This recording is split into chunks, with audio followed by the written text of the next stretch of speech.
time another just called Davis and Jam.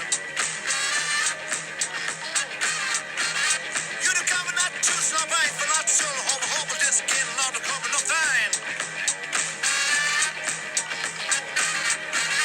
Oh, but Davis is stand, light the shoes of my man. You were tough to the match called the rain girls. Hey, sports fans, welcome to the Greg Netford Show. Your host, Greg, Phoenix, Arizona, coming at you. We've got another candidate running for national office here in Arizona with us today. We're going to talk about energy. We're going to talk about the border. We're going to talk about policy at the national level and how we can nudge that from one of our two senatorial positions here in Arizona. We're going to talk a little bit about the election. For those of you who are sitting out there in the rest of America, if you're in a state that is locked up with Democrats, let's say you're in California and you're a knife guy watching the show. Let's say you're in New York and you're watching the show. Let's say you're someplace that's just a slam dunk, lefty, dirty, rotten commie part of the country, and you just can't do anything about it, and you feel like you're an American besieged and you wonder what country you grew up in. Great time to donate money to this race here in Arizona, because this race, this can swing and make a difference. You're not going to swing California to go Republican. It ain't going to happen. They've got it locked up. They've cheated. They put their thumb on the scale.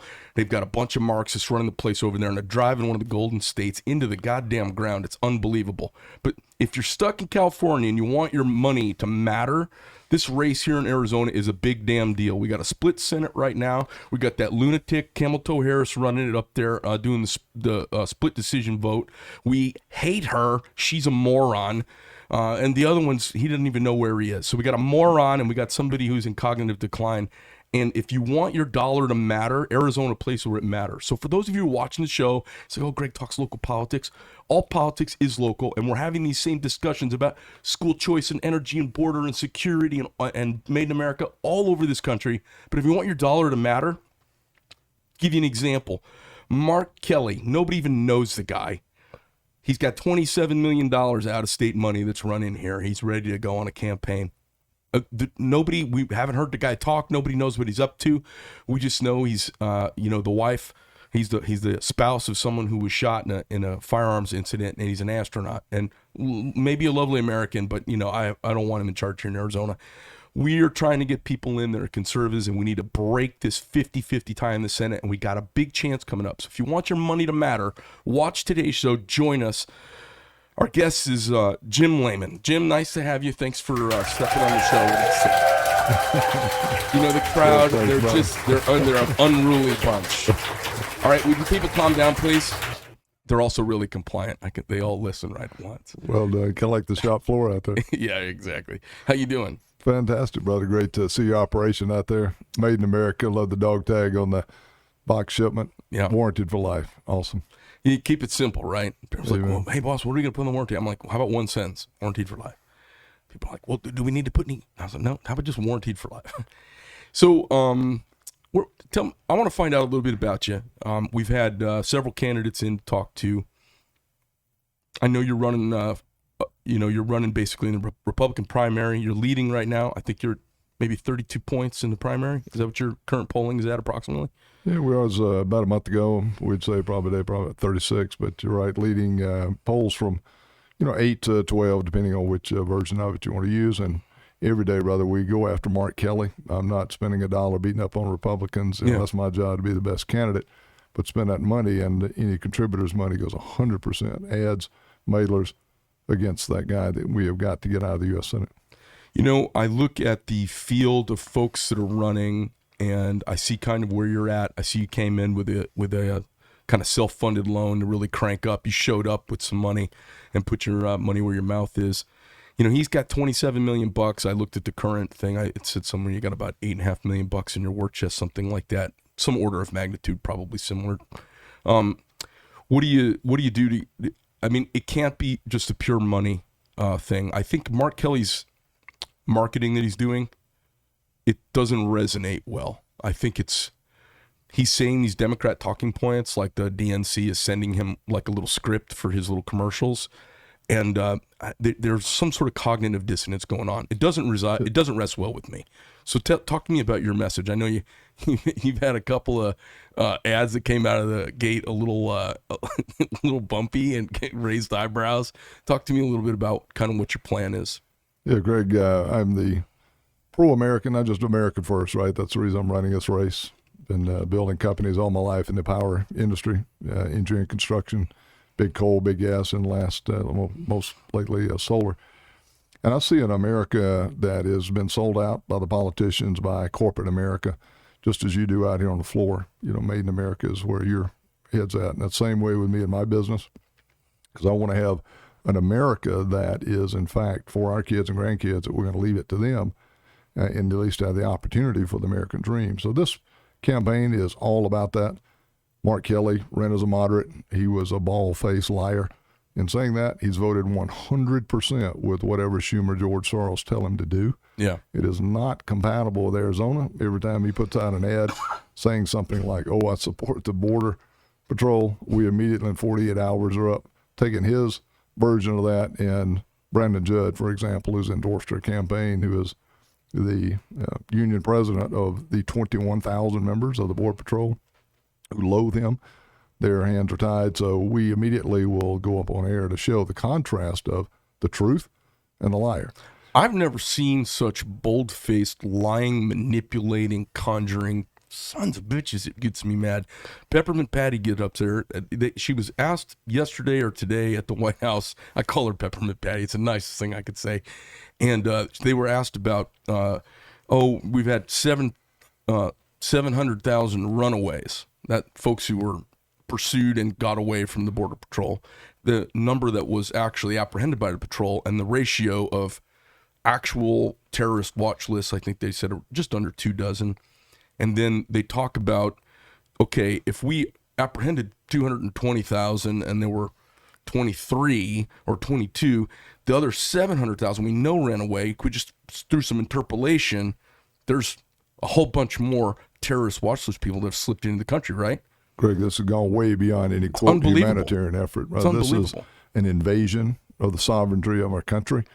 I've been called by the Border Patrol to come down. Jim, you can't believe it. You got to come see it for yourself. We go down there. I've been probably a dozen times, be it Yuma Sector, Nogales, Tucson. You go down and see, it's Russia Day. And literally guys coming in that are military-age males, strike, sharp, close-cut haircuts. They're coming in. They're not coming here just for the welfare. These guys are coming here to do bad things. It's unconscionable that somebody like Mark Kelly not only doesn't stand up in the Senate and stop it because it's the American thing to do, but then lies that he actually supports the Border Patrol. It's just gone, Greg, beyond belief, and we have got a lot of work to do starting in January 23 to get this damn country back. I have some interesting takeaways watching the country these years. And if you listen to politicians and if you listen to the body politic and the intelligentsia, you hear this, you can't turn a aircraft carrier around on a dime. And it's a line of bullshit. We saw Trump come in, no matter what anybody thinks of him, no matter his incendiary language or if they thought he was inflammatory, if they thought he was crude or whatever, I don't care about any of that. You saw a guy really just kind of start flipping the switches on go, and the whole country got up and ran.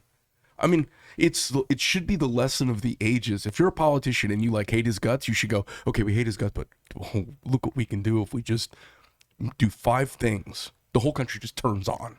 As I tell great folks of Arizona, and by the way, we're around the state 1,200 miles plus, Greg, every week for the last 11 months, brother. We have gotten out there and seen all the folks every corner of this beautiful state. As I tell them, if you like the voice of Trump in the White House talking for the American people, if you like the voice of Ron DeSantis in Florida standing up for the people of Florida, you're going to absolutely love Lamon on the Senate floor because I am going there with a passion. Fortunately, Greg, I do not have to take PAC dollars and lobbyist dollars like the whole rest of the lot do. I'm going there based on the funds I put in because I love my country and those great folks in Arizona across the country who are giving us those amazing amounts of small donations. I can go there and be a force for America first, for the taxpayer, for the citizens of this country, not beholden whatsoever to all these outside forces. Excuse me. I grew up in the Eastern Establishment, so I went to school in Massachusetts and Pennsylvania and Connecticut, okay? And so I have heard the belly of the beast in their argument. And my poli-sci teacher was a, Boston Public graduate, and, these all Eastern traditional educated. I have heard the left side of the argument really solidly. Most of them don't have much game anymore. They've been drinking the Kool-Aid so long, they think that their red lips are natural, and they forgot there's an argument to be made, and they're not making the argument. And when you stop reasoning yourself to your position, then there's no one to talk to, because it's just faith-based politics. One of the things I'm curious about, and a leftist, let's talk to some moderates, because right now we can really talk to moderates. Crazy lefties, we're not going to persuade them. They're not going to, oh great, an energy guy, let's get him. But we can get some moderates in the middle. I want to talk just a little bit about kind of your reason for doing this, because the leftists would say the last thing we need is another multimillionaire ego project to come in and buy some spot so they've got a gold star on the family tree for, Senator Lamon. Talk to me a little bit about the driving force to do this, because I think it's important. I think, most people obviously aren't wealthy, and most people that aren't wealthy don't understand folks that are wealthy. A lot of them are not driven by wealth at all. Yeah. They're driven by some passion, and they ended up getting some praise for the passion. I'm curious about what your drive is to jump in, because you made enough money. You don't need to do this. This is a pain in the ass. So talk to me. I try to tell people, I'm like, I'd rather have $500 million and be a senator any day of the week, because there's power and you can affect change. So talk to me about being a senator, like why you want to do it, because you got a real shot at it. Well, Greg, humble beginnings, Alabama farm boy. I saw the American dream firsthand, right? Didn't have a lot coming up except great parents, great country, and great God. Played a little football for Coach Bryant at Alabama, 2 years outside linebacker. Then RTC scholarship to go to college, and 4 years out was paratrooper, engineer officer in the military. 6 years of that into private industry. So, Greg, I've from ground up, been able to work my way up to the top of companies, become president, grow those companies in a team atmosphere. I see that as something that must be kept alive if we're going to have an America. Mm-hmm. I was very blessed to have my first 2 grandkids over the last year and a half. Congrats. Thank you, brother. And when I look in their eyes, knowing that as a CEO, you look over the horizon 3 to 5 years of what's trends coming in. As a CEO looking at our country, I fear that we will not have a country. And so I had to step up. If there was someone else that could beat Mark Kelly, I'd be the first one in line to support him. Give him good money, give him good backing, give him good support. But they can't. And so we must beat Mark Kelly. Well, there's only 3 competitive seats in the country, Nevada, Arizona, and Georgia. And I'm going to win this one here in Arizona for the people, not for the corporation, not for the lobbyist, but for the people who care about our country and want to see it succeed and have a very strong pushback against the Marxist left-wing agenda that is very in line with what the Communist Chinese Party likes to see in their 100-year takeover of the world. Yeah. Well, it's clear something's happened where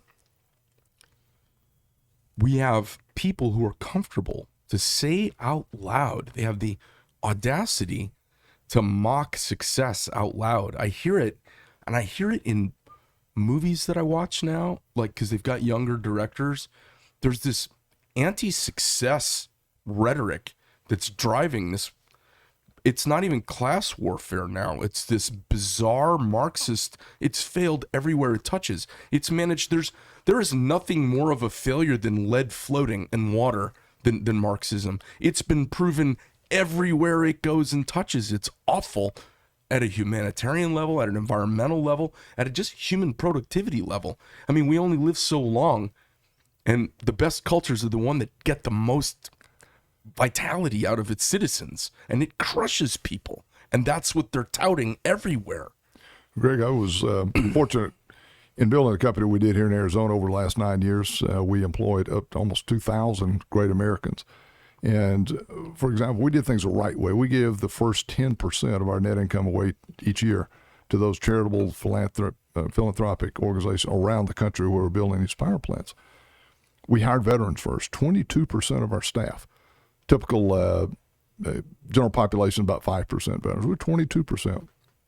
Buy American First policy. We worked our tails, incentivize the bonus system of our team was to maximize American content in an industry that was typically at least 50% off the Communist Chinese part. We got down to 5% and even invested $3 million to get it to zero. So those kind of things that we were looking at is what I believe is resonating greatly in Arizona, because this is not a purple state. This is a red state. People love the American dream. They love freedom in the state. And I, for one, am standing up and drawing a line in the sand and saying this state is not going to go Marxist. We're Mark Kelly. Get prepared, get packed in November. I'll pay for it. I'll pay for your one-way ticket back to Beijing so you can feel more at home. It pains me to see somebody who is a veteran, served, was an astronaut, served their country. They get out, enter the private sector, and they go off the damn rails because it makes no sense to me. And I find it, I find it just nasty that he's been hijacked. And honestly, it's embarrassing to have a veteran be hijacked the way he's let himself be hijacked. He can't possibly believe the stuff that he's espousing. He can't possibly believe that. Totally agree with you. Somewhere along the line, that guy took a hard left. I suspect it started out in the private equity contribution he got from China in his little balloon company that, 50 or so people, I think, at one point he hired. He was over in China, riding his Harley around, just things that right in the face of America, who paid for him to go to all those schools and learn how to be a pilot and things of that nature. And then to turn his back on the people of it and then lie to them, Greg, and say that, even 2 weeks ago, I'm for border control. All of the border patrol guys have endorsed our campaign. Brandon Judd, all 21,000 members. Arizona Police Association have endorsed our campaign, and sheriffs. They know he's lying, and they tell him to his face whenever they can get a chance to do so. And to be able to say that to the people of Arizona, it's just mockery, and we're smarter than that, and we're going to stand up in November and show him the way of the world of Arizona. Yeah, it's crazy what's being said, and it's crazy to hear the White House. They're just doubling down. We see the dumb happening, and it's funny to hear conservatives. They may not like him, but Trump had some barroom wisdom. And you hear him talk about bullies. You hear him talk about Russia being a bully. You hear him talk about Russia, Ukraine, and China, and Taiwan, and the interconnection of those four nations. And then you've got your weird kingdoms like Iran and North Korea. And, love him or hate him, he had definitely a schoolyard sense of how to handle them. And this group, you couldn't fail this much if you'd have to be trying. I think they have a perfect failure record. You think at some point they'd screw up and get something right. They have a perfect failure record. It defies the odds. I get a lot of agreement here in Arizona Trail, Greg, when I say this is intentional. You cannot be that stupid and do this on your, in trying to do something right. Be it Afghanistan with the humiliation and the murder of 13 beautiful, wonderful service people, leaving the southern border open. At the same time, the hypocrisy of a forced vaccine and mass mandates and things like that, while the border's open with 2.3 million coming through it. This inflation, shutting down American pipelines and then pulling back on drilling and things like that. Oh, now we're opening it, but then they set the bar so high that you can't really do it. Those kind of things are absolutely intentional to bring this country down. Communist Chinese Party loves it. It's been going on in agencies like EPA, BLM, Forest Service for years, slowing American progress when we need those mines, those minerals, those processes strategically, and for great jobs, obviously, but strategically, China's proven itself to be one of those who will use any and every physical or mental or any kind of weapon that they have against anybody as an adversary, which they view us as. It's time that we start viewing it that way ourselves and get real with what's happening in the world of bullies, as you say, and start standing up for America first and making sure the rest of the countries understand we're going to have a lethal military.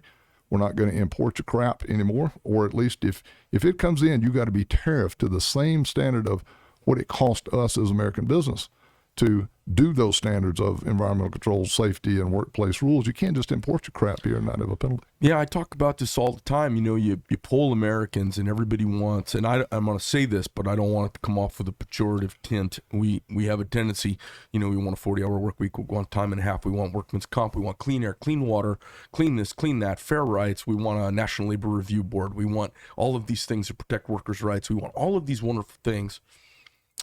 And then everybody goes to Walmart and they go to Costco and they buy Chinese shit and they surround themselves with Chinese stuff, which is mostly subpar. And they have stepped up their game a bunch. I get comments sometimes like, oh, nothing like a capitalist who's afraid of competition. And I'm like, I'm not afraid of competition at all. I embrace it. But Absolutely. Let's make sure we're in the same football game. I don't want to be in a football game playing football and the guy's got a rifle in the bleacher shooting at me. Bingo. And that's what's going on here. The government is underwriting them, making stuff for almost free. They can make a knockoff of my product and ship it across the sea, the entire product and the shipping for less than the materials cost me. Yeah, Peter, you read that, or Peter, It's unbelievable. Peter's new book, Red-Handed, tells a lot of that story about how Washington and the media and schools and academia have sold out this country for exactly the reasons that you're saying. And the Communist Chinese Party embrace them. They invite them over there. They cuddle them and they make them feel good. And the American taxpayer and worker is bearing the brunt of that over here. Things also strategically, the craziness of, here briefly, an example, manganese, the world's largest untapped deposit, 14 miles outside of Nogales. They've been trying to permit it for like 15 years in under Forest Service land. Meanwhile, we import 80% of the manganese, which, of course, as you know, is used in strengthening steel from battle tanks to structural steel. Yep. The insanity of that. And I'm just, my goal in the Senate is to call BS. Say, we're going to get back to America first, because those are the taxpayers that are paying for keep the lights on in D.C. and paying for this country to run. And by gosh, we got to get back to being true to them. We got to call these greenies out, too, on being liars, because they're really what they are is Marxist, anti-capitalist, anti-American, anti-humanists. Because back at the core of most of their arguments is, oh, there's too many people on planet Earth. It's all a good thing. There's too many people. I've had my friends, when they, I still have some lib friends. You got to have some lib friends. And they won't even have an argument with me because they're like, yeah, I can't talk about Hubert's peak oil with you. I can't talk about consumption of energy. I can't talk about entropy, and they're like, oh, I'm not gonna have that argument. But there's too many people in the world. And I go, that's not an argument for destroying our country, and it's not even true.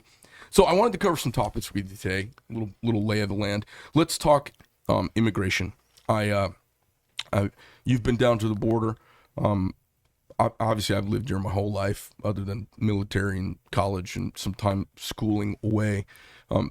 Us being next to Mexico, a former piece of Mexico, we've always had a very comfortable relationship with Mexico and Arizona and Hispanics and food, and we all have Mexican relatives at this point. If you've been here for a generation or two, we're not racist down here at all. We get branded that way by a lot of, especially California. Like, oh, we're not going to Arizona anymore for any government travel. But we got to pay the price. It's expensive having an open border where people are traipsing through here, and they bring a lot of problems with them. Greg, in my company, I said earlier, I sold it last year and built it in Arizona over 9 years. It was, it looked just like America, 30+% Latino Americans out of the 2,000. And they see it, I talk to them all the time, we're all the same as Americans. And looking at this, it's politicians who want to try to drive some other agenda. If we look at, as Brandon Judd said earlier, endorsed along with the Border Patrol, as he said, in last fiscal year, 137 nations have come through the border, and there's only 159 in total. This is not about humanitarian. This is about an invasion for government control of this country to be able to destroy what we are today in terms of a republic and be able to just do whatever they think they can get away with. And it's absolutely nothing to do with racism. It is about sovereignty of our country. And those brave men and women you and I both have served, is we owe it to those who serve to protect the borders and the integrity of our country against foreign enemies, both foreign and domestic. And we've got domestic enemies today that are even more vicious, I think, at times than the foreign. We've got to root that out and stop it. Well, yeah, I mean, I've been slapped for saying McCarthy was on to something, but we'll skip that.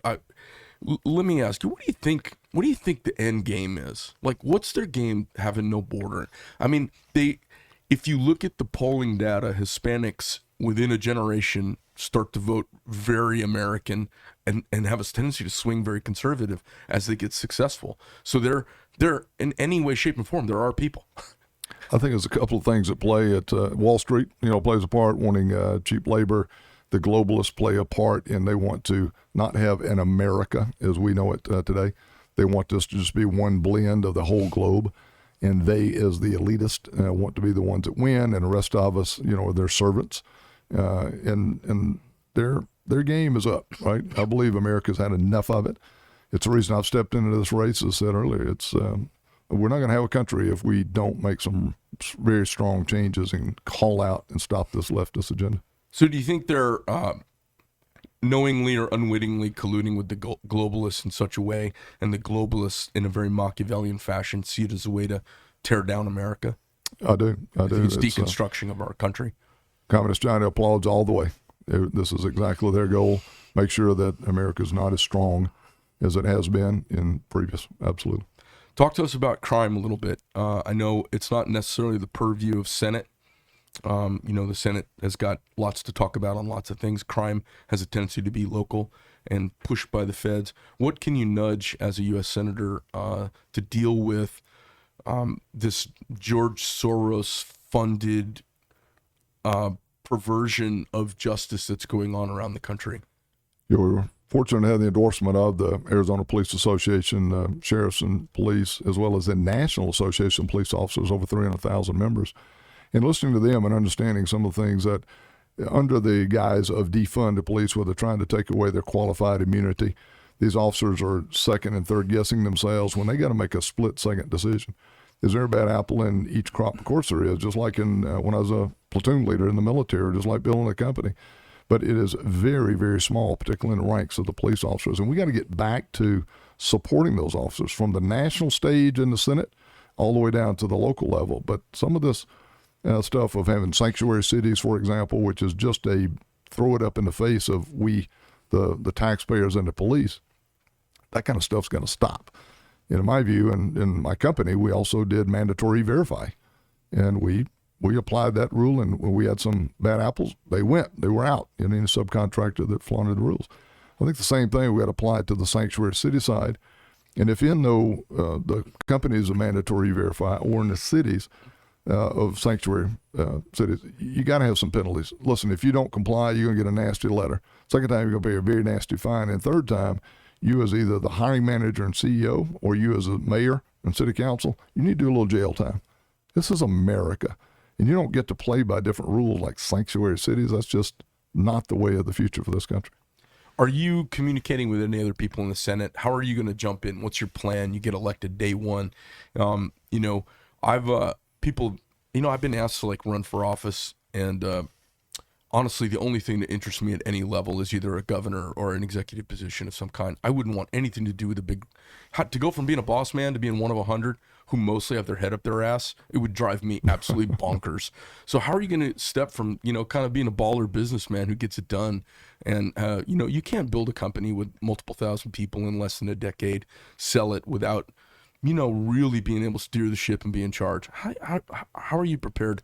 I asked people who don't have a big background, big business background, who are running for public office. I'm like, how are you going to pick your team? You've never hired and fired. What are you going to do? You've got all those skills. How are you going to go play with a bunch of children? Tell me what's your plan? One big difference, Greg, is the team taking up there. I see the Senate staffers a lot of times being the most recent Republican club graduates of the University of X, right, depending on what state. Mm-hmm. My goal is to take, as I like to say, a lot of beef, and that is like immigration. Brandon Judd named the individual out of Border Patrol that knows it and knows it like the back of his hand, be up there with us, be in every committee meeting, every markup of every bill, bring people in that will say, here's the angel moms who live the crap that you're trying to push through here, make it very graphic and make it very real to the American people. Do the same we got about 20 positions, policies on our website. The goal is to bring those policy experts. If I can't find the best in the industry, and I call it industry of this country, shall we say, to Washington out of Arizona, then I'll find it across the country. You got to have the absolute best team there, just like you're doing business. And then also it'll be that, that's this almost even vote right now, 50-50. We hopefully will wind up with, 52-48. But to be that blocking vote, I'm going to stand up, and it's going to be painful for a while, but I'm going to do everything I can to help get this country back on track. So I've met with a lot of folks like Ted Cruz and, Tuberville out of, Alabama, folks like that, and they're conservative. I just feel like they need to be a bigger voice to stand out and lead in some of those aspects of, guys, if we can't make some big changes, then we're just shuffling the deck. We've got to fundamentally take a look at how to get this country back. I look at this at every level. Like our current governor, I feel like has missed the boat. He's a conservative. A lot of positions he's had or voiced or written a policy paragraph on, I kind of agree with the position, but I feel like he missed the boat. When you're the chief executive of one of the 50 states, you have a big damn voice. And what's crazy is nobody's taking the polls of how many people agree with Ron DeSantis. Nobody's asking how many people agree with Greg Abbott. They're speaking up and they're calling the White House out. And our governor's refusing to do that. I think at every level, I want my politicians, I want the people that represent Arizona, and I hate to say the word baller because it's such kind of a basketball pop phrase, but I want them to go be bosses. Be a boss. I see people not being bosses. I see them being administrative wonks, and I don't see them being bosses. Like, take friggin' charge. Everywhere I've ever been, if you take charge, everybody just wants, oh, someone's in charge, fantastic. And I want my Arizona people to be a pain in the ass for everybody, taking charge and driving everyone nuts. And we have this bully pulpit here, and it doesn't get used. The governor, we don't hear him say anything. I heard for the first time in 2 months today on Fox News for a few minutes driving into work today. And for 2 months, I heard him, he should be down at the border with a bullhorn screaming at Washington, driving people crazy. And he's just kind of a corporate fadeaway guy, and it just drives me nuts. Well, that's exactly what Greg, your supporters and your listeners will get if they have the opportunity, and they will support Lamon for U.S. Senate, because I intend to go there. I'm not giving up a year and a half of my time running in 12 years, 2 terms, which I've signed that limit of my life, to go up there and play shuffleboard. I'm going up there to make real impact. I'm going to do whatever it takes with those staff that we'll take up there that know the issues. We'll drive others to the point of, making sure they know that Arizona is a freedom state. We're America first out here, and we're going to be a force to be reckoned with. We're not going to, like I said, we're going to do everything like the left does at times. We're trying to play hardball. We're going to play some hardball. And I don't think the Senate has seen a team like that. I don't think you've seen a senator with the guts like that, or in no ties to corporate lobbyists or PAC dollars, things like that, coming into D.C. to get business of the people done. I think people are afraid, and I think we need, honestly, our country needs men. We need men willing to get their teeth knocked out or willing to stand up and get punched in the face, because it's going to require it. You're going to take some hits pulling off anything good for this country. And I think everyone's just afraid. It's a bunch of mamby-pamby betas. And I think we send a bunch of commoners to Washington, and they go to Washington, and they're impressed by dresses and shoes and cocktails. They want to be at these parties so bad. I'm like, somebody was talking to me about doing a fundraiser. I'm like, I have a fundraiser in my house. It'll be a baller-ass great time. And it'll be better time than any political thing you do. Trust me. I don't want anybody who's seduced by the tux-wearing ding-dongery of Washington, because I think they're a bunch of silly clowns. I want Americans who kind of been there, done that, not impressed with that. I'm way more comfortable in other cases, getting out and getting dirty here in Arizona. Same with playing a couple years ago outside linebacker for Coach Bryant. It's all about business. It's all about winning for your country in this case. And Greg, I just intend to be the U.S. Senator that the folks in Arizona get letters and calls from their, relatives and friends around the country and say, damn, I wish my senator would stand up for America like Lamon is for Arizona and the U.S. Senate. Well, if you get there, all I want to hear is about all the kind of ruckus you're creating, pushing and shoving people. I think that, leadership a lot of times is about giving people space to follow, because at any given time out of 100 people, if you've got a great idea, half of them will kind of like, oh, that's not a bad idea. You got to give them the space to step in and not be the tip of the spear, and then they'll follow.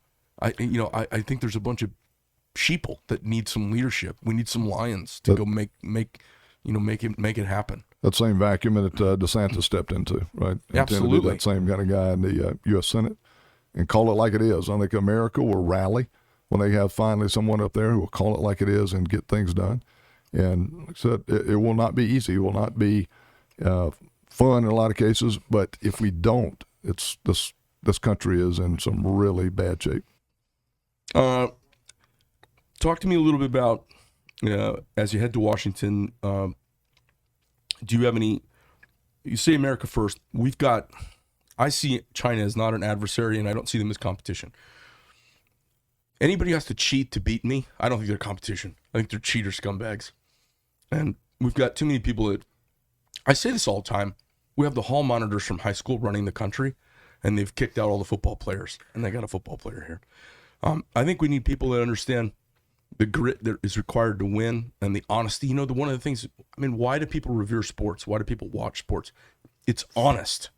It's instantaneous meritocracy, right? You get to see teamwork, you get to see planning, you get to see preparation, and then you get to see instant rewards.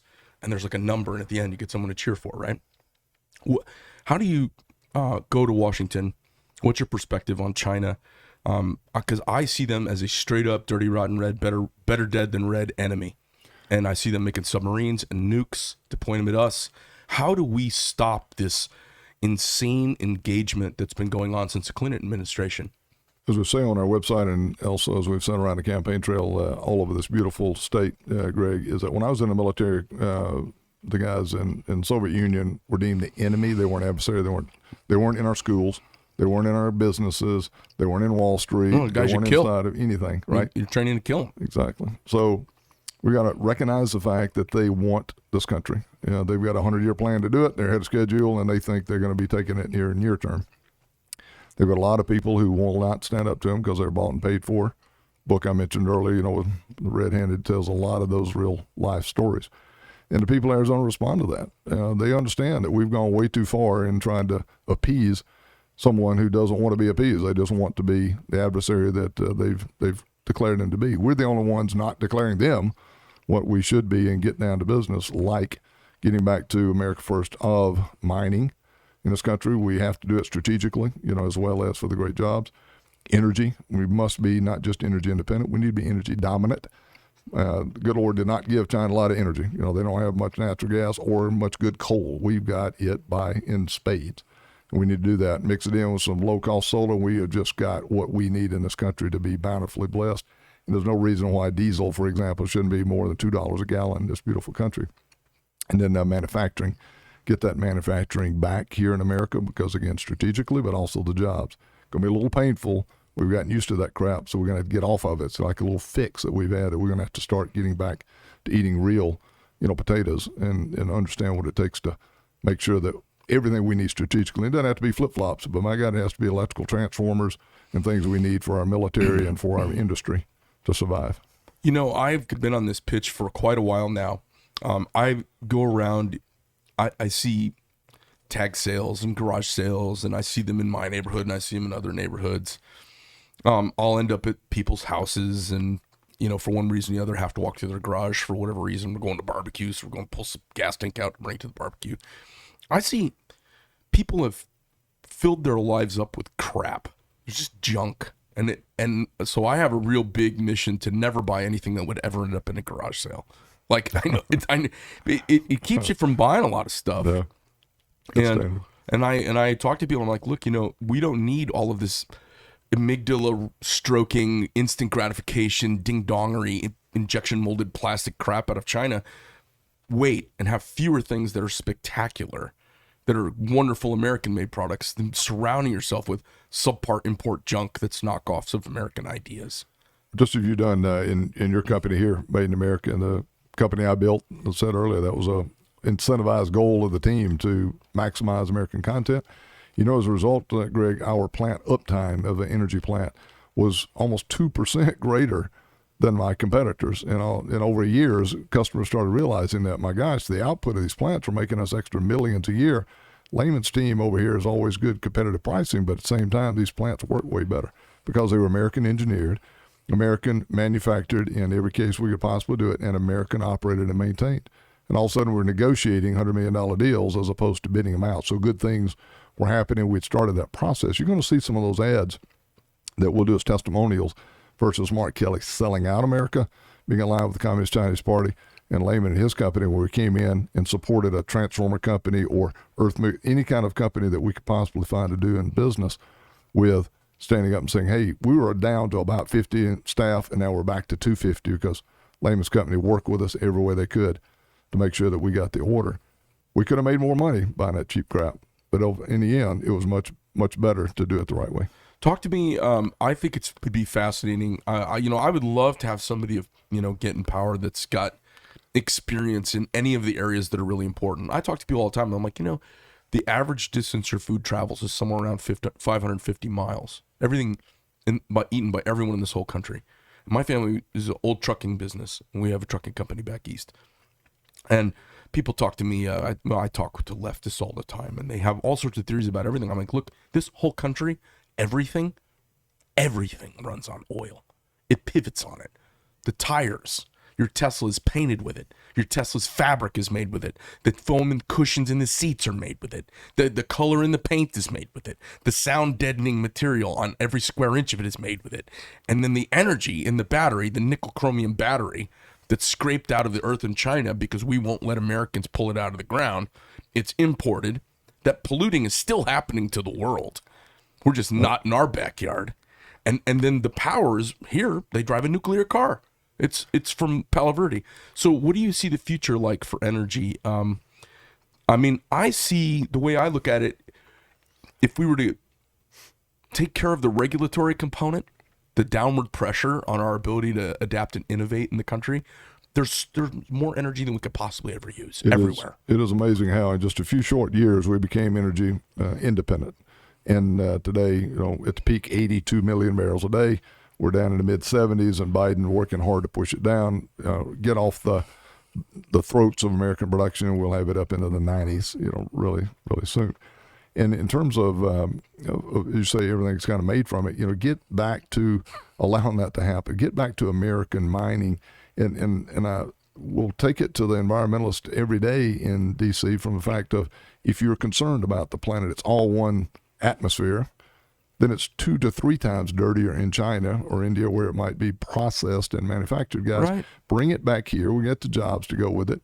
And it's always that much more expensive. Guys, on balance, it's not, right? Because we're strategically going to have a country when China, as you've all seen, we've all seen in the Wuhan experience, how they used everything as a leverage, and they were just giving a taste of it then. They'll do much more when they have this big blue navy that they're out there pushing very hard to build. So. Well, I just feel like the number one problem in this country is regulatory, and the EPA is evil. People say, "Oh my God, they're protecting America." No, they're not. I had a guy, false claim from a pissed off employee. He had his 30-day review. He'd been watching porn on the job and done some inappropriate stuff, and I wasn't even terminating the guy. I sent him out and said, "Hey, listen, corrective action, behavior's off. We gotta fix this stuff up. You're kind of being written up for it. We'll talk again in 30 days." We sit down, and the day he knew he was going to get, talking to. So the day before, I get this email that we're polluting the environment with hexavalent chrome, which we're not making hexavalent chrome here. We're not working with Inconel at 2,200 degrees. We're not making nuclear cooling tubes. That's the Aaron Brockovich case, right?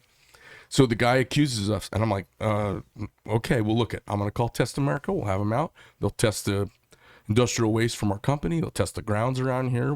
We're addressing your concern, and we'll show you the results as soon as they come in. Not good enough. I was served within an hour by the National Labor Review Board, and they sued me. And it had nothing to do with hexavalent chrome. It was that he had been unfairly persecuted in the workplace. We see it in power plants. You got a permit through those. It takes years. And the process is all based on the laws passed by Congress. We the people said we want clean air and clean water. Right? We don't need endless interpretation. You will not get financing for a project in this country if you don't comply with the law. You don't need EPA, BLM, Forest Service endlessly reviewing. And Greg, in 30 plus years in the power industry, never once have I sat with government officials on the other side of the table from EPA or any of those agencies that they knew more than the people sitting on my side of the table Right. who grew up in that industry. Right. And they were all Americans. They all wanted to do the right thing. They weren't looking to pollute. We know how to do it responsibly.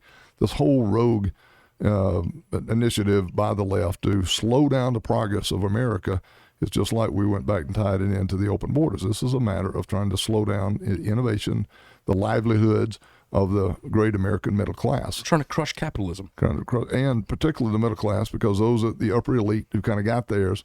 We in the middle class, we are saying no. We're standing up to this stuff and calling it for it. I intend to be that person that understands it. I've been doing it 35 years and help other colleagues understand for what it is. It does not do any good in this country not to be mining manganese and more copper.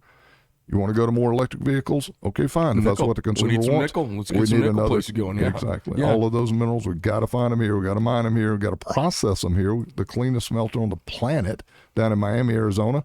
Beautiful. We send 30% of our copper to Indonesia and back. You know darn well it's not that clean over there as it is here. Right. Build another Miami here in America and let's get on with business.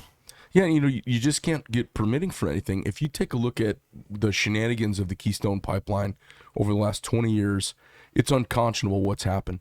Some enterprise has put up all of this R&D money and all of this work and all of this effort and all of the admin. I mean, to put a pipeline in and all the easements and all the legal, millions and millions and millions of dollars. Then they get their permit and then the next administration takes it away. That to me is the most un-American, Marxist, big government craziness I've ever seen. It would be like, I try to make it relatable to my friends. I'm like, look, what if they came down and took away your license for your restaurant? You'd up and run it for 7 years. Get your whole family tied up in it. And they say, oh, we don't want an Italian restaurant here. Oh, and by the way, the Canadians were shipping down the XL pipeline down to Houston to refine it in some of the cleanest refineries or the cleanest on the planet in the Gulf Coast. What do they do it now? Take it by rail, send it to Vancouver. It goes to China, gets refined there. Do you think that's clean? Of course not. No. So the hypocrisy is all over the place. And again, you need a U.S. senator that will call it like it is, stand up, be unabashed about bringing the American people's knowledge to that particular component, and then let's fight like hell to get America back. We've got so much riding on energy, like the security of the world, pressing our way of life, that we have to win. We can't not win this. And it's the war of ideologies, right? It's the war of freedom and self-determinism that was the cornerstone of our country. And we've got people there who are not experts, most of them, in anything. And it's super frustrating. I'd be tickled to have somebody from Arizona who's from the energy industry nudging the needle, because Rand Paul, he gets way more gravitas than he should because he's a doctor. Talking about medical stuff, he gets way more airtime, and because he's got this subject matter expertise that everyone nods to, that he's a physician. I want somebody there from Arizona talking about energy. I think it would be great. And also supply chain logistics, right? Sure. $1 billion company, $4 billion backlog when we sold the company last year. That's a lot of logistics to movement of men and material and metal. If you look at a Bloomberg interview, supposed to be for 15 minutes, went for 45 a couple of weeks ago, and the guy was like, damn, you really get this stuff. And I said, well, look at the other side of who doesn't get it. Zero business experience in Biden. Never had a real job outside of, doing whatever the hell he does in D.C. Right. Same with the VP that he's got up there. Right. Then you go to Buttigieg, who's the head of our transportation system in this country. And the guy's been a mayor of a small town, Midwestern, no business experience in that whatsoever. Granholm, the lady who's supposed to run energy, never turned a valve in her life, right? So you got to get people back there to understand about this is a country of business, like France would be wine and cheese. I don't mean to, it's not derogatory, but by God, you got experts. We're the country of business for the American taxpayer, the American citizen, the middle class who's getting screwed and has been screwed for a long time. And I intend to stand up for them and be a very big force to be reckoned with. Well, I think we kind of hit off most of my... I have an interesting topic I want to ask you about. I think it's one of the spookiest things on the horizon. I've read investment reports on the birth rate in the United States and countries around the world. I'm sure you've seen the same one. Goldman Sachs puts them out. These like big picture topics. They do their 50-year, 100-year assessments. The 100-year assessment on the human population is spooky and collapsing feeling. when you look at how old we live and how few children we have. And as every culture gets a little more money and a little more middle class, it has fewer and fewer children. You have any thoughts about that? Does that cross your radar, or are you more concerned with the big fish of energy border China right now? I'm concerned of it in the case of the United States, right? And we look at that, of how we're burdening the middle class, all these people that are out there working their tails off every day to try to make a payroll in small business like you and I have done, or to balance a budget at home. And so, my gosh, how are we going to fit a kid into this? How are we going to fit a second kid into this?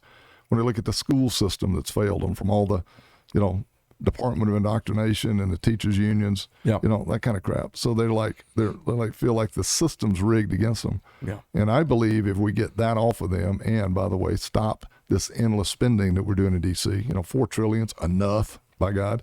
$2 trillion is probably enough. Probably, right? And we had it balanced at one point at 2, escalated forward to 3, was in 4.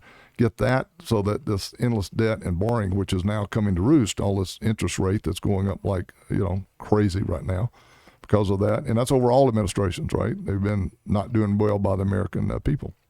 If we get some of that, all of that stopped, and get it back to where the American dream can get real for people that can actually see it, taste it, feel it, and not have the system rigged against them in the middle class, I think in America we're going to show the world that leadership that we had and get back to making babies again.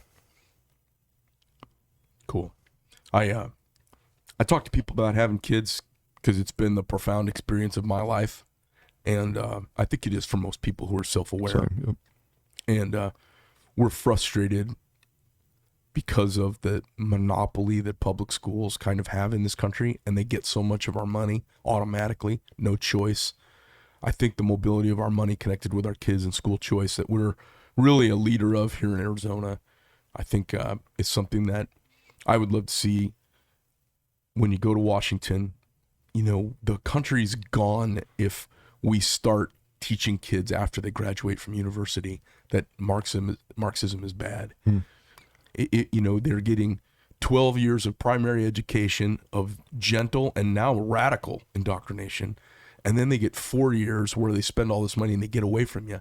You make these wonderful kids. I got this wonderful daughter. She's pretty conservative, very thoughtful, argues a point really well.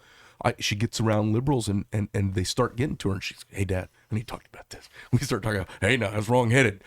I don't want to send my kid off and spend a couple $100,000 at college or $100,000 and have her come back a Marxist. How do we reel that in? Because that's really, the EPA and the Keystone Pipeline and energy and all of those things, those are all debates we can have and win on the weight of our ideas, unless every generation is indoctrinated for 12 to 16 years before we start talking to them. How do we get that back? Well, the Department of, it used to be education, that's indoctrination. We send the tax dollars there. Mm-hmm. They put all these strings and all of this BS around it relative to wokeism and Marxism, and then send it back. If you want to get the money, you do what we say you do.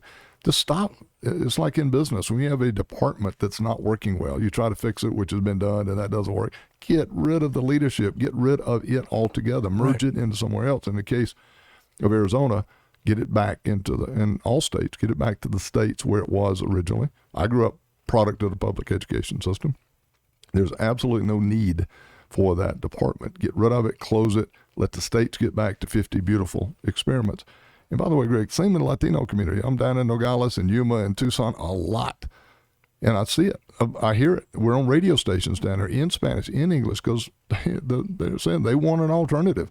They don't want the crap that is coming out of the teachers unions and the Department of Education now. They want a chance to succeed too. We've got not just Republicans. We've got conservative Americans. I love this country so much.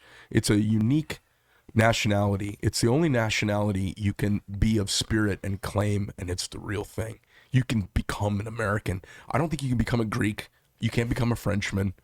But you can become an American. And it's when you hear like this infection of freedom in their voice and elevation of station and their children doing better, you go, oh, kind of, you sound like an American. Like when I'm traveling abroad and I run into somebody, like I go, well, you don't talk like a German. Look at you. You sound like an American. And they go, oh, I love America. They're coming up here, and I think sometimes we lose sight of this. And the Democrats are making a gross miscalculation about the Hispanic vote and the South American vote.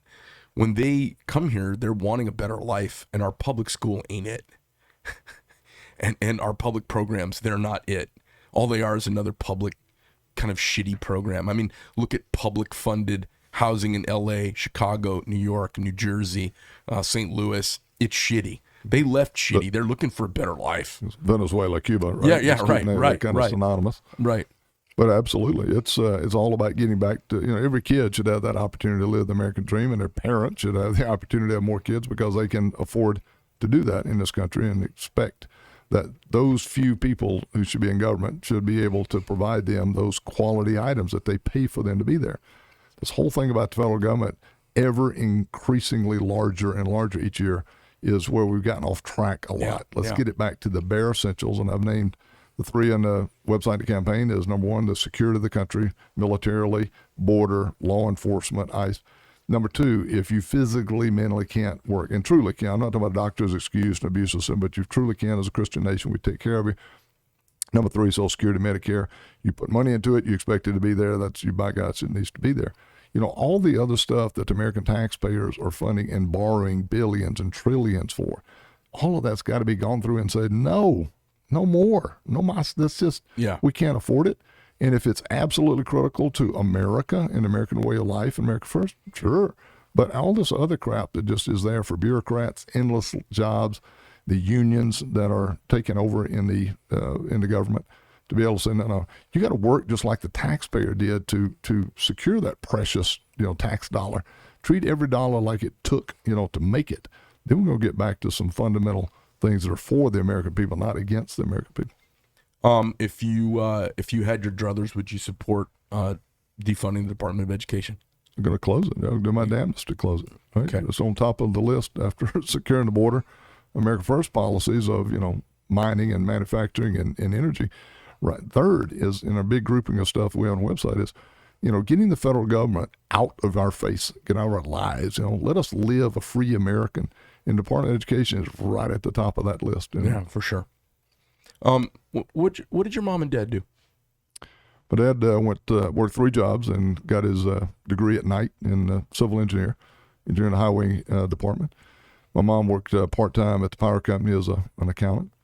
And, of course, we spent evenings shelling butter beans or peas from the farm in order to put it away in the freezer and have it for the winter. It's kind of self-contained. Bought a few things at the store, but not a lot. But just great parents. Was that in Alabama, or where was that? That was Alabama, yeah. Been here in Arizona 13 beautiful years. Grew up there, and then fortunate through the military to go see the world, and then in business as well. And you said you were in were you in the Army? You said paratrooper. Army, yeah, Army officer, engineer, civil engineering degree, engineer, airborne school, and then Germany, front lines during the Cold War. Greg, I thought everybody was free, but that all countries had freedom. When I went into the military, and of course, maybe a little naive, I go to Germany in the Cold War, and I look across the border there, and you could see hundreds of muzzles inside of a mile, right? Oh, yeah. Keeping their people in their country. Oh, yeah. And now we're going to try to adopt that crap over here as a no way, no how. Yeah, interesting. All right. Well, listen, that about covers it. I really appreciate you coming in. I know you got a busy schedule. We've got how many months until the primary? When's the primary happen? Let's put it this way. We got just a little over 70 days before the ballots go out for early voting, and then August the 2nd, they got to be in. All right. So we're up in the polls. We're looking great. We've got volunteers, Greg. We opened 8 offices, by the way. No one else has opened more than one because I want to be in all parts of this beautiful state, from north, south, east to west. And the volunteers that have come forward that are helping us, knocking on doors, making phone calls, brother, it's just a testament to people who want their state and their country back. You're going to go up against in the primary. I mean, it looks like you got a good leg up at the primary, and then you're going to be up against Mark Kelly. Obviously, midterm election. Have you encountered, let's call it conservative malaise, because they feel like the election was stolen and they don't want to go out? Are you encountering that at all, or are you feeling like people are like, hey, let's move forward and we got to? What are you sensing? I felt the malaise last year. We've turned that corner. Coming in the first year, you just got to feel the ramp. And we're now seeing about 150% of the size of audiences that we have 2 years ago in a presidential election year. That's the amount of enthusiasm we have out there. Our legislators here in Arizona have done a pretty good job of addressing. There's about 14 laws we need to tighten up that we found in the audit. 6 of those on the books now, working toward the other 8. I've been a big proponent when a solar company put a little money aside to help Arizona state and legislators, House and Senate, that we need America First guys and ladies in there so we get more than 1 or 2 seat majority so these, squishes can't control it. We can absolutely do the right thing, make Arizona that leader in the country getting back to freedom. Yeah, I think tightening up the election is one of the most important things at the state level. And when I talk to state legislators and candidates in here, I'm like, hey, man, there's nothing more important, because what's going to keep people believing in the system if they don't believe their vote matters? Truly want to keep elections local. One thing that I can do at the federal level is one citizen gets 1 vote, and that's a citizen that gets 1 vote. Goal of having the product known at midnight like they do in Florida, and we all understand what that is. So the next morning we wake up, we know who won, and it was legitimate. You gonna do you have any packages of things put together? Like, you guys are going to be in a unique position. Let's say you get elected, and I hope you do. You're going to be in there with probably a majority in the Senate by one or two votes, maybe. Probably a bigger majority in the House. I think it's going to be much bigger than that. Of course, the numbers are bigger. It's a bigger body, right? And then you got 2 ding-dongs in the White House that aren't going to endorse anything. What do you do for the next 2 years so the next 2 years of veto power, the next 2 years of White House crushing of everything that is done in the House and Senate isn't a sales pitch for a Democrat president? Because that's right. That's what we got from the midterm on. We got 2 years to say, hey, we can do something. We can't just say, we were disingenuous the last couple years of the Obama administration. We put up 23 bills to repeal Obamacare, and then when we had the majority, couldn't put 1 up. But Because that was a lying, disingenuous Congress. one of the things is securing that southern border right off front and foremost, because it's spreading all across America, the crime and all the buses that people are just seeing. Can you force it from the Senate? I can, because if you look at that evenly vote that's going on there, is stop the business of the Senate until we get that southern border closed. There's things that Biden wants no until we get that southern border closed. We have got to say no and learn to live by it and love it, because America, I think, in a lot of cases, they don't want more crazy. Like, it wasn't this bad ever, right? It just keeps getting worse every day. We see inflation, et cetera. It's like, don't do more bad. Let's start turning the clock back and doing some good. One of the things I've always loved about Arizona is people could come here and buy a house for a really reasonable price, and they could plug in and start their way up the escalator of the American dream. And now it's crazy right now. We have an asymmetrical price here that a lot of my guys that work in my company, they can't afford to even buy in, and it's super frustrating for me. It's one of the reasons I'm here, is that it's been a great place for young people to kind of buy in. The buy-in's big now. Well, like I said, energy touches everything. Yeah. It's obviously deep in the housing industry. Lumber, which, we got these beautiful forests in Arizona. We must manage them properly, not from D.C. We're going to do it from here. And, there's lumber to be made there, and managing our beautiful forest and interest rates because of the crazy that's been going on with the borrowing and the insanity that's taken over. Get that stopped so we can stop these interest rates from going to the moon, because that's the real long-term killer for American homeownership. Absolutely. Well, great having you here. Wish you the best of luck. Thanks for coming in. I hope after the primary and you're in the final run, I hope we get a chance to maybe talk to you maybe before. I know it's going to be a bit of a rat race down to the finish line. Love to, Greg, and thanks for making this great company you got out here, Made in America. Thanks. God Appreciate you being here. Thanks for your support. All right, sports fans, that's the show for the day. You've heard me talk about it. The Great American Project is this idea that we are all endowed with these inalienable human rights and life, liberty, and pursuit of happiness, and all of us collectively as a group give up a little tiny bit of them to give to our ruling class so that we can function as a country. It's enumerated in the Constitution. And part of that is that nobody would sign and ratify the Constitution until the Bill of Rights was established. And the Bill of Rights, the first thing is assembly and free press.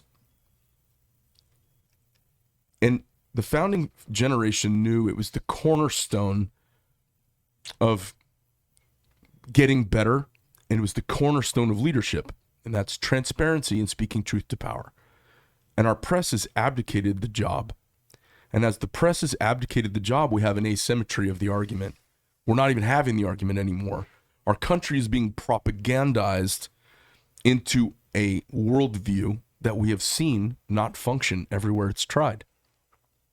And I volunteered when I was young, and I served when I was young, and now I'm middle-aged and fat, and nobody wants me to go kick down a door and shoot a bad guy. And I would do it, and then my sciatica would kick up, and my knee would hurt, and some kid would have to carry me off. But one of the things I can do is I can pick up my proverbial Minuteman rifle and be the militia of truth. And so these little forums like this, and those of us who are doing podcasts in an authentic and meaningful way, it is about finding a way to speak truth and let people see the truth out there in this long format where I don't have a 30-second sound bite, and I don't have to talk about abortion, or I don't have to talk about the economy or energy in 12 seconds. And you get to do a deep dive and see how people think. I hope you spend a little time to hear how the people who are going to be at the seat of power in this country, and we've had them all come through here in the last year and a half, to get a chance to see how they think and what's making them tick. I think we see a bunch of wonderful Americans all wanting to do the very best, and I think you'll start to see a level of thought from folks who've got business and success in their backgrounds that is differentiating from everybody else. So I appreciate you being here. I appreciate you being part of this project.